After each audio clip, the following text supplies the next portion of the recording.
Tony Jeffries was already recognised around Sunderland, but he became a hero overnight, and his welcome at the airport was only a hint of what was to come. How does it feel? Is it sunk in yet that you've won an Olympic? It's starting to sink in, but I mean the reception I'll get at Sunderland's going to be brilliant. I can tell just by the messages I've been getting, and so I think the next couple of weeks it'll really sink in. I'm looking forward to it. I'll have a month off now and go from there and see what happens. See if the EBA put us a package in place like they said they were going to do about staying amateur for the 2012 Olympics, and if they do that, I will. But if not, maybe turn professional. See what happens. As with all of the Olympians, interest amongst professional boxing promoters was high. Tony signed his contract with Dennis Hobson, but took time to visit the Stadium of Light as a guest of honour. Well, we enjoyed it, and we just wanted to let him know that while he was out there thinking, he'd lost a fight or whatever, back here, I don't know if he'd any idea, but what he was causing in the region was mayhem, and we just wanted to reward it in front of all the people. I think it was 40,000 people there that day, and he got a great reception.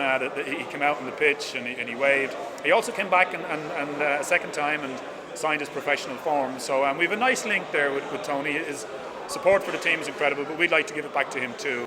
But the joy was short-lived. After the deal with Dennis Hobson collapsed, Tony was left without a promoter. Money talks, and the money he offered us was like something was unbelievable, So I signed the contract, and I thought it was all going to go ahead until like a few weeks ago. Then it never went ahead. So Jaffa continued to stay fit at Joe Gallagher's gym, with no imminent prospect of making his debut, until a chance meeting with one of Manchester's most popular boxers. Jimmy Moore come into the gym.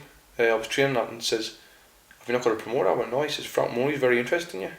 Can he have your dad's number? Because my dad's my manager." So I give him it. Then Frank Mooney phoned my dad and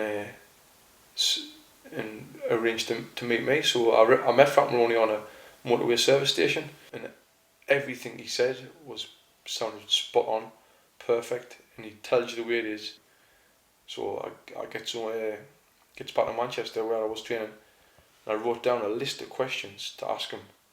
So I phoned him, and I actually done it when I was on the phone to him. I asked him the questions. I ticked all the boxes. Like you people say, you tick the box. I ticked everything, and he's done everything, and up to now he's done everything he said he would, and it's been great.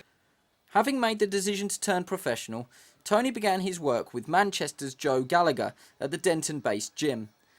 He was in good company with British champions John Murray, Matthew Macklin, as well as fellow Olympian Joe Murray.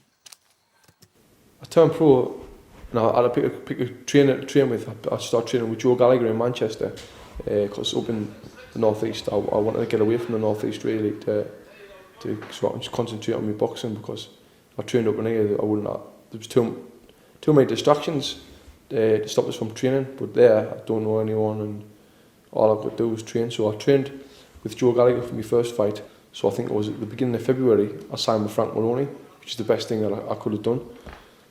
He's a great promoter, and he's really looked after us so far. So the build-up was good. I think I got 3 weeks' notice for my fight in Barnsley.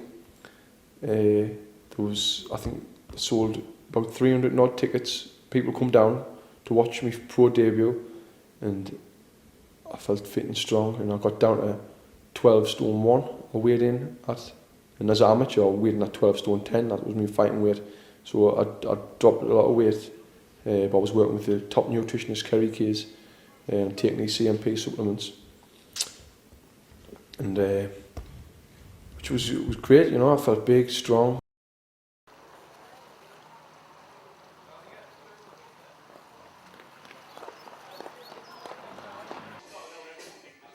Team Jeffries made the journey to Barnsley and arrived at just after 7:30.